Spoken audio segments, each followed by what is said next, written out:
네, 전국이 다소 시끄럽긴 하지만 내 집 마련의 기회는 계속해서 좀 찾아봐야겠죠. 관망세가 짙어진 가운데 정부가 비아파트 활성화와 주택 공급을 위해서 정책들을 진행하고 있습니다. 네, 최근 부동산 소식과 시장 함께 살펴보겠습니다. 송승현 도시화경제대표 자리했습니다. 어서 오세요, 송 대표님. 네, 안녕하세요. 네, 오늘 뭐 남은 시간도 넉넉하고 한번 시원하게 한번 파헤쳐 보시죠. 네. 아니, 뭐 탄핵 정국이다 보니까 상황은 어수선하고 내 집 마련 준비하던 분들이 이제 또 고민이 많아질 만한 그런 시점이 되었습니다. 아니 근데 지금 이게 이번 주부터 빌라 한 채 보유한 집주인도 네. 청약에서 또 무주택으로 간주한다고요? 네. 이게 이제 무주택으로 간주가 되려면은 네. 본인의 자산에서 그 자산이 주택으로 간주가 안 돼줘야 되거든요. 예. 근데 이제 빌라라고 하는 그 상품 자체는 사실 주택으로는 간주가 되죠. 근데 이 주택으로 간주되는 기준 자체가 있어요. 그러니까 소형이라든지 저가 주택은 이제 주택으로 간주가 안 되거든요. 근데 이 소형과 저가에 대한 그 기준 자체를 확대를 했습니다.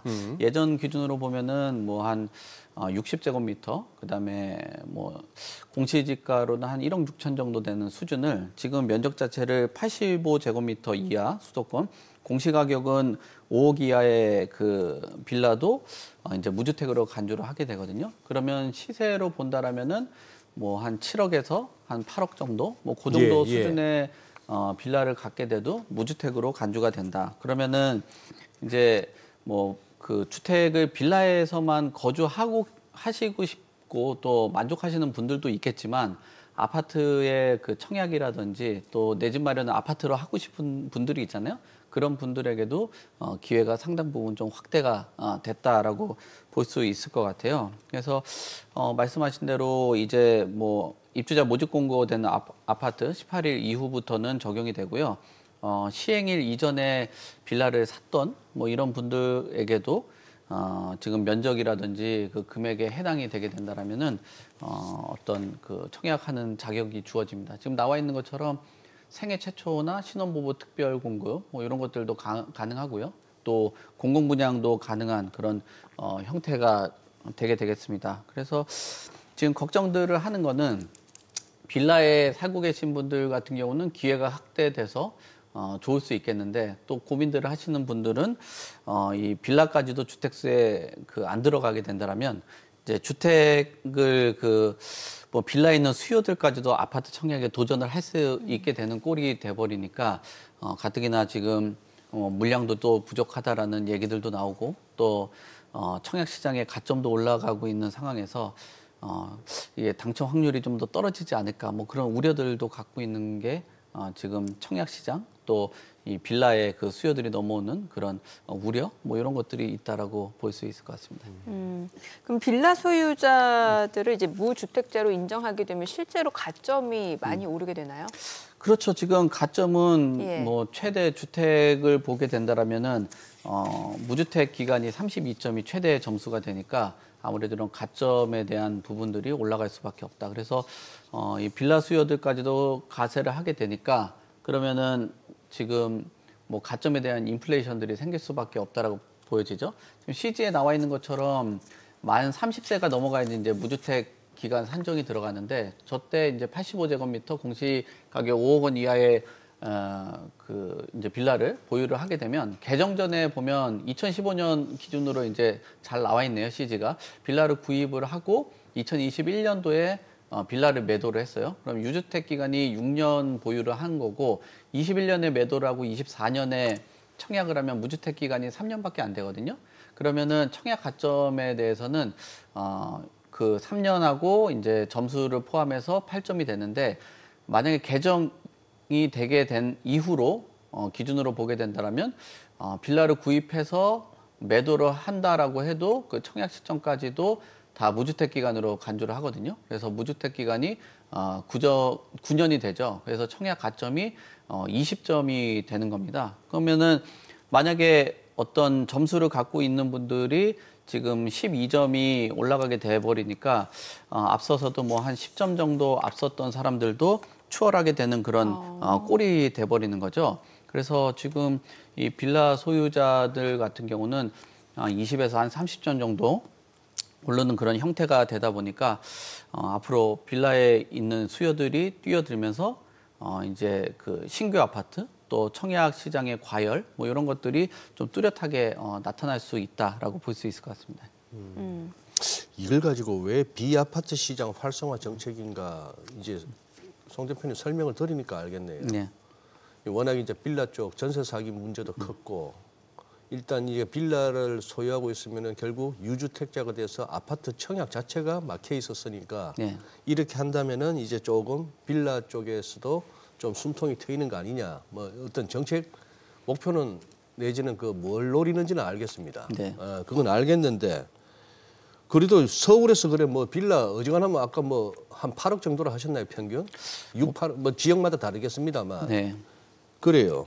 그리고 집이 있는 분이고 청약 시장은 집 없는 사람이 집 갖겠다고 하는데 이제 말씀하신 대로 경쟁은 높아지고 네. 그래서 지금 논란이 있는 거죠. 논란이 있는 거죠. 네, 지금 논란이 생기고 이 커트라인이 높아진다라는 네. 우려 때문인데 왜 이런 현상들이 나타났냐면 첫 번째 보면은 지금 공급 물량 자체가 굉장히 좀 부족해요. 네. 그러니까 지금 당장도 부족하다라는 인식이 있는데 26년, 뭐 27년 가게 된다면 더 많이 부족하다라는 인식들이 있거든요. 그렇기 때문에 공급에 대한 희소성이 있는 상황에서 이런 수요자들이 가세하면 뭐 신규 아파트나 신축 아파트의 가격이 올라갈 수 있다라는 우려가 있고요.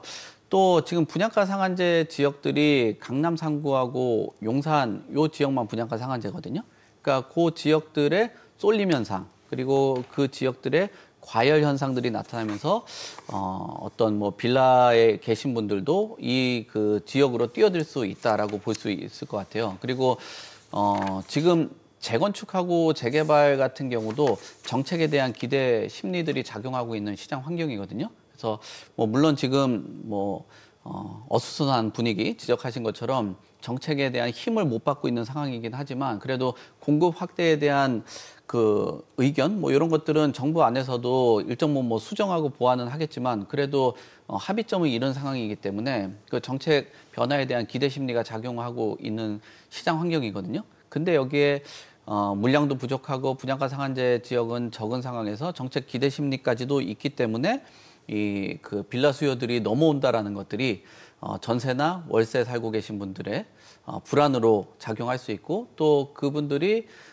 내 집 마련하는 데 있어서 지금 당장이 아니라 시간이 더 밀릴 수도 있다라는 그런 상황이 발생하는 거죠. 근데 정부도 예. 이런 부분을 계속 억누를 수는 없는 게 예. 이 빌라라는 상품 자체가 어떤 주거 사다리 역할을 하거든요. 예. 근데 빌라도 하나 사지 않고 계속 기다리게 된다면 전세 월세 수요가 계속 누적되는 글쎄. 그런 문제가 생길 수밖에 예. 없는 거예요. 그러니까 어떤 그 누적된 수요들도 일정 부분 분산을 해야 되는 그런 목표들도 있고 또 물량 자체도 지금 비아파트의 그 인허가 물량 뭐 그다음에 어떤 그 뭐 이제 물량 자체도 굉장히 많이 떨어지고 있는 상황이거든요. 지금 거래되는 물량 자체도 5년 평균 대비했을 때 한 절반 정도 수준밖에 안 되고요. 그리고 비아파트 인허가 물량도 1년 동안 한 3분의 2 정도 수준밖에 안 되는 그런 수준이기 때문에 비아파트도 활성화해 줘야 되는 거거든요. 우리가 주택에 대한 그 유형 자체가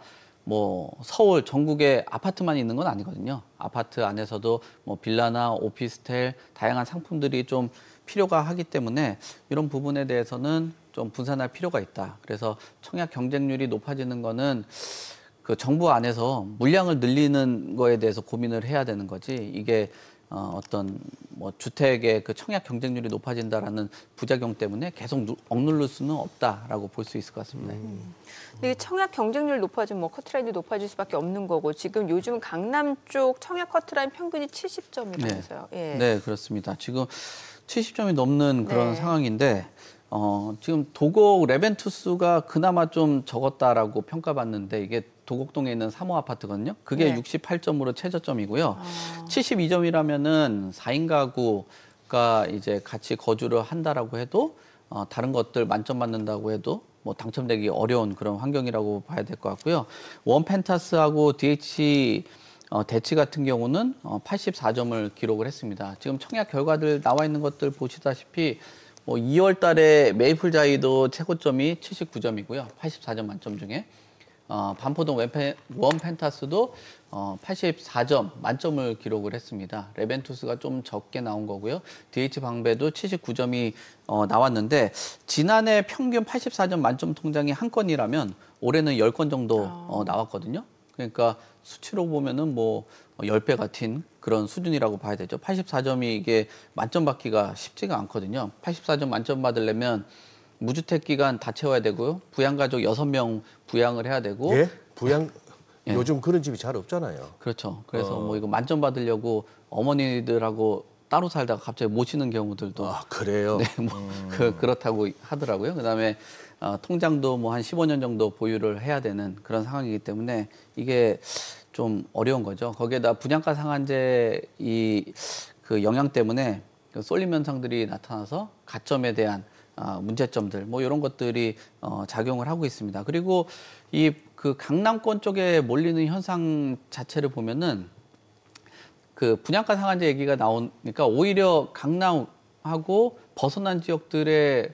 분양가가 더 높은 결과들, 예전에 송파보다도 강북권에 있는 아파트 단지가 분양가가 더 높았던 예. 그런 문제점들. 예. 그래서 이러면은 강북보다도 오히려 강남권을 노려봐야 되겠다라는 수요들도 있다라고 봐야 될 것 같고요.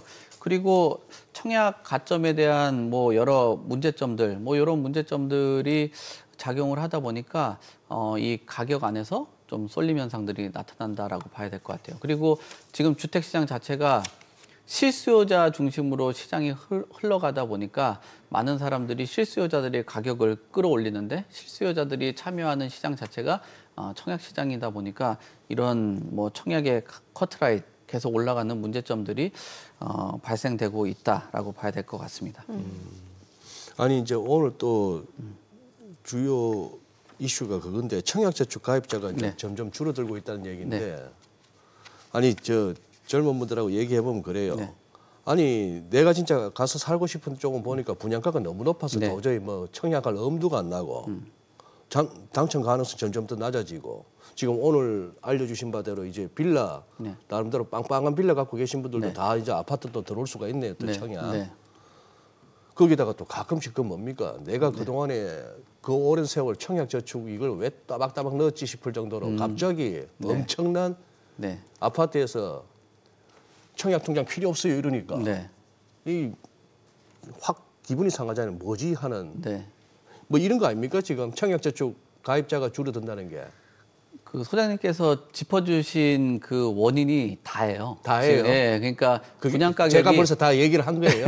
젊은 사람들이 판단을 해봤을 때, 네. 그 분양가가 소위 말하는 어린 친구들, 젊은 친구들이 봤을 때 넘사벽 수준으로 넘사벽이죠. 맞아요. 올라갔다라는 것들이 큰 원인으로 작용을 하고요.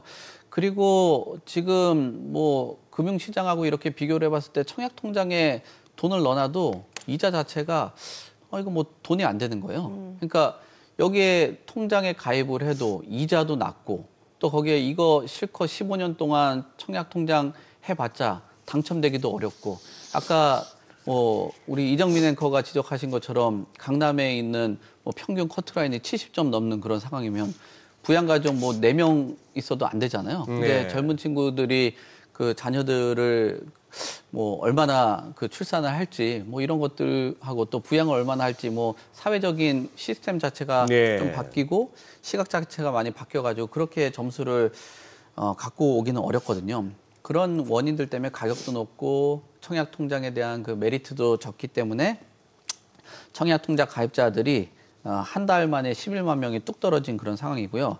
기준 자체를 보면은 한 2,660만 명. 근데 앞으로 이런 추이 자체가 분양가가 높고 이런 금리 수준이라고 하면은 계속 또 이탈할 가능성들이 있다. 그리고 청약 통장에 대한 그 납입 기준 자체가 10만 원에서 25만 원으로 올랐는데 그러면 25만 원 넣으면은 그게 나한테 큰 인센티브로 작용하는 게 아니고 오히려 거기 이제 뭐 어떤 기금 마련하는 데만 도움이 되는 거 아니냐. 그런 인식들이 커지는 거죠.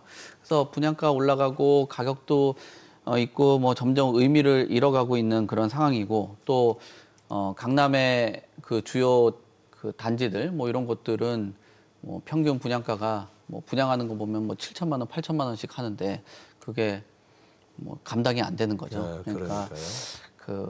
지금 이런 인식 자체가 청약 통장에 대한 그 이탈들 이런 수요들이 분양가를 잡지 못하고 그다음에 청약 통장을 가입을 해서 뭐 이게 은행하고 뭐 다른 데들만 그냥 먹고 사는 그런 구조로만 이어지게 된다라면 이탈되는 청약자들은 더 많이 나올 수밖에 없다. 당첨된다라고 해도 돈 마련하기가 어려우니까 이거 그러게요. 당첨됐다고 행복한 고민은 아니거든요. 글쎄, 예. 아니 근데 시대가 변해가는데 예. 저희 이웃 가운데는 강아지 2마리에다가 고양이가 1마리 하는데 그 정도 그냥 부양가족을 넣어주면 안 되나요?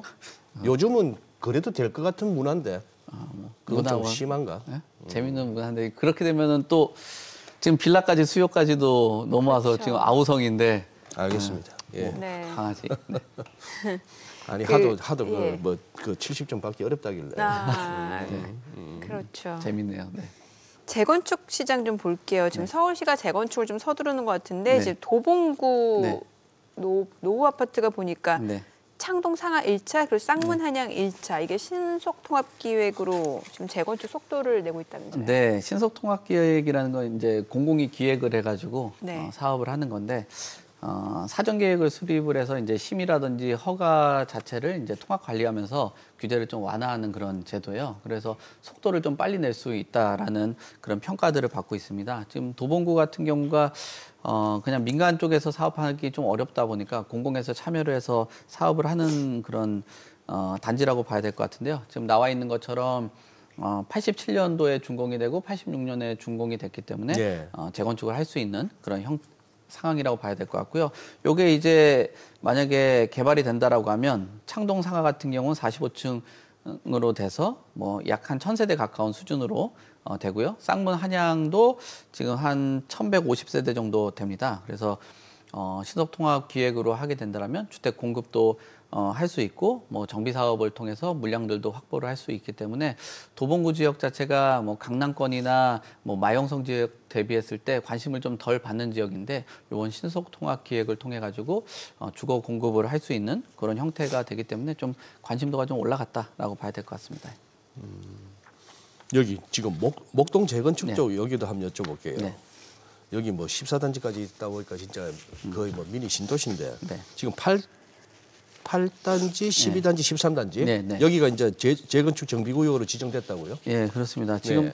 7단지가 가장 대장 그 단지라고 평가를 네. 받는데 그 단지는 아무래도 이제 사업성이 좀 좋다 보니까 좀 더 고민을 하고 있는 것 같고요. 말씀하신 대로 8, 12, 13단지가 재건축을 하는 그 정비 계획이 수립이 됐는데요. 정비 계획을 수립하고 나면 조합도 이제 설립을 하고 사업 시행 인가 받고 관리 처분 받고 이제 그 이주하고 착공하는 그런 그 순서로 나가게 됩니다. 그래서 사업에 이제 첫 발을 좀 디뎠다라고 네. 봐야 될 것 같아요. 물론 조합원들이 얼마나 동의를 하고 추가적으로 여러 그 사업 과정 안에서 뭐 분담금이라든지 이런 얘기들이 있긴 하겠지만 그래도 개발하게 된다라면은 굉장히 큰 메모드급 단지로 완성이 된다라고 봐야 될 것 같아요. 49층 정도 되고요. 8,500세대 정도 되는 아파트가 됩니다. 그래서 여기 이 아파트를 보게 된다라면 목동 자체가 학군 수요가 많고 또 정주 환경이 좋은 지역이다라고 평가를 받는 그런 곳이기 때문에 재건축이 완료가 된다라면 그 서울에 가장 뭐 중심 주거지로 평가를 받을 수 있다라고 봐야 될 것 같습니다. 아니, 뭐 스카이라인이 달라지겠네요. 네, 그리고 저 아파트 단지 자체가 앞으로 남아 있는 단지들이 많기 때문에 저 뭐 1단지부터 쭉 해서 한 15단지, 뭐 13단지 이렇게까지 마무리가 되게 된다라면은 지금 뭐 가장 그 핵심 주거지로 거듭날 수 있다라고 봐야 될 것 같아요. 다만 저기 이제 완료가 되고 나면 저기 사시는 분들이 이제 그 사시는 분들이 많아지면서 뭐 교통 체증이라든지 불편함들도 겪을 수 있기 때문에 그런 부분에 대해서는 얼마나 또 공공성도 또 확보를 하고 연계성들이 좋냐 또 요 부분들도 중요하게 보고 있는 그런 재건축 단지입니다. 그래서 뭐 굉장히 사업성이 좋고 대표 단지로 거듭날 수 있는 그런 곳이라고 봐야 될 것 같습니다. 부동산 시장 전망 좀 여쭤보고 싶어요. 사실 이게 뭐 저희가 항상 드리는 질문입니다만 이게 뭐 지역별로 네. 뭐 차이가 있을 수밖에 네. 없고 어떨까요? 내년도 집값 움직임. 집값을 보게 된다면 크게 이제 뭐 거시경제 요인으로 첫 번째로 보면은 이제 금리 인하에 대한 폭, 요 부분들이 핵심이 되지 않을까 보고요. 두 번째로는 정부 정책이 되겠죠. 대출 규제나 재건축 재개발을 얼마나 그 규제를 완화하느냐. 그리고 세 번째 보면 공급하고 수요, 요 사이드를 봐야 될 것 같은데요. 수요 대비 공급이 좀 부족한 지역들, 공급 대비 공급이 또 과잉되는 곳들, 뭐 이런 지역들에 대해서 좀 차등이 나타날 것 같습니다. 낙관적으로 보면 가장 좋겠죠. 이제 금리가 인하가 되고 대출 규제가 완화되고 공급이 좀 부족한 지역들, 뭐 이런 지역들은 낙관적으로 보면 뭐 내년에 한 3에서 한 7% 정도 상승할 수 있지 않나 그렇게 보고요. 또 비관적으로 본다라면 금리가 인상되고 또 대출 규제는 완화가 되지 않고 공급이 지속적으로 이루어지게 된다라면은 뭐 마이너스 한 5에서 한 10%도 볼 수 있지 않을까라고 보는데요. 비관적인 것보다는 금리가 인하될 것으로 보는 시각들이 대다수를 차지하고 있기 때문에 그래도 내년에는 그 수준 자체가 그래도 뭐 그 상승하는 그런 국면으로 좀 돌입하지 않을까 그렇게 보여집니다. 그래서 중립적으로 보면은 뭐 플러스 마이너스 한 2% 정도 보는데요. 상승하는 걸 보면 한 2%에서 한 5% 정도는 내년에 그래도 공급이 좀 부족하고 한 지역은 금리 인하 뭐 요 속도하고 맞춰가지고 상승하지 않을까. 저는 그렇게 개인적으로 전망을 합니다. 네. 네, 오늘 내용 잘 들었습니다. 예, 고맙습니다. 고맙습니다. 네, 감사합니다. 네.